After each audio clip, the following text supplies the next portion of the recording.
बहू बनी ड्राइवर। सीमा की साड़ी रवि से होती है। रवि को नशे की बुरी लत लगी होती है।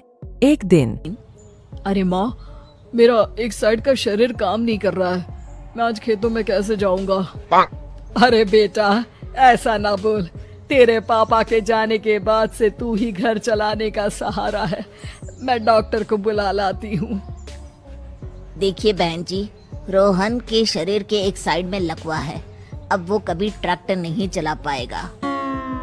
घर में मंहूसियत का माहौल हो जाता है। लीजिए माँ जी, रोटी खा लीजिए। अरे बेटा, मुझे तो भविष्य की चिंता हो रही है। मेरा एक ही बेटा है और वो भी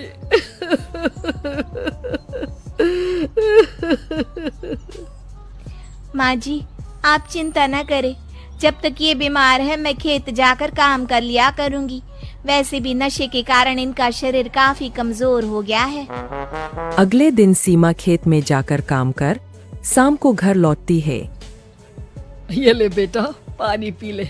कैसा रहा काम का पहला दिन? माँ जी, काम तो ठीक है, लेकिन मैं अगर ट्रैक्टर चलाना सीख लूँ ना तो काम और भी आसान हो जाएगा।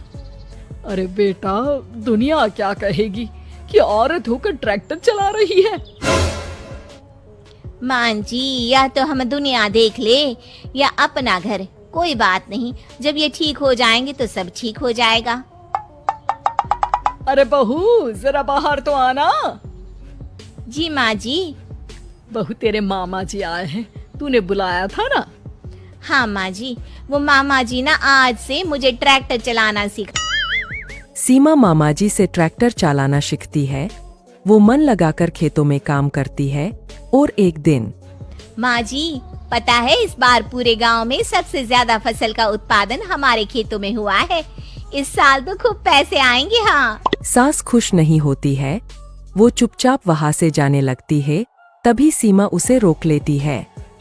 क्या हुआ माँ जी, आपको खुशी नहीं हुई? बेटा, आज डॉक्टर साहब बोल रहे थे कि रोहन के ठीक होने के लिए 5 लाख रुपए की जरूरत है। समझ नहीं आ रहा क्या करूं। सीमा शांत हो जाती है। अगले दिन सास सीमा के पास आती है। बेटा, ये मेरे गहने हैं। इसे अपने गहनों के साथ जोड़कर सुनार को दिया। जितने पैसे हो ले आ। डॉक्टर को आज ही देने हैं। सीमा अपने गहने और सास के गहनों को लेकर दुकान में बेचकर पैसे लेकर घर आ जाती है। माँ जी, सिर्फ 3 लाख रुपए का ही इंतजाम हो पाया है। बाकी के पैसे कैसे आएंगे? बेटा, अब तो एक ही चारा है, हमें जमीन भी बेचनी पड़ेगी। माँ, खेत बेच देंगे तो खाएंगे क्या? अरे बेटा, कोई दूसरा चारा भी तो नहीं है। रोहन ठीक हो जाए तो वो मेहनत करके इससे भी बड़ी जमीन ले लेगा। सास बहू मिलकर खेत भी बेच देते हैं। अब पूरे पैसे लेकर सास डॉक्टर के पास जाती है। डॉक्टर साहब, ये लीजिए सारे पैसे। बस किसी तरह मेरे बेटे को ठीक कर दीजिए। आपका बेटा ठीक तो हो जाएगा, लेकिन 6 महीने का समय लगेगा। सास बहू सोच में पड़ जाते हैं कि अब तो कोई जारिया भी नहीं रहा जहाँ से उन लोगों की कमाई हो। अब कमाएंगे नहीं तो खाएंगे क्या? माँ जी, मेरे माता पिता ने लड़की होने के कारण मुझे ज्यादा पढ़ाया लिखाया नहीं, लेकिन ट्रैक्टर चलाना सीखकर मैं कुछ काम करने के लायक तो हो ही गई हूँ। अरे बेटा, ट्रैक्टर अब कहाँ चलाएगी? खेत तो बिक गए हैं। माँ जी, मैं किसी और के खेतों में दिहाड़ी में काम कर लूंगी। कुछ तो पैसे आएंगे ही ना। कहकर सीमा काम करना स्टार्ट कर देती है। जैसे तैसे उन पैसों से गुजारा चल ही रहा था। माँ जी, पास के अस्पताल से मुझे नौकरी के लिए ऑफर आया है।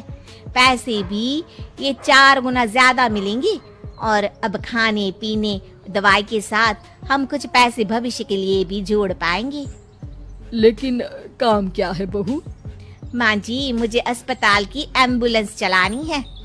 अरे, तू तो मेरी बहू नहीं, बेटा है। बेटा, जरूर जा बेटा। और हाँ, तूने पूरे गांव में एक मिसाल कायम कर दिया कि हर काम हर कोई कर सकता है। उनके लिए लड़की या लड़का होने की कोई जरूरत नहीं। सीमा मन लगाकर काम करना शुरू कर देती है। आगे जाकर वो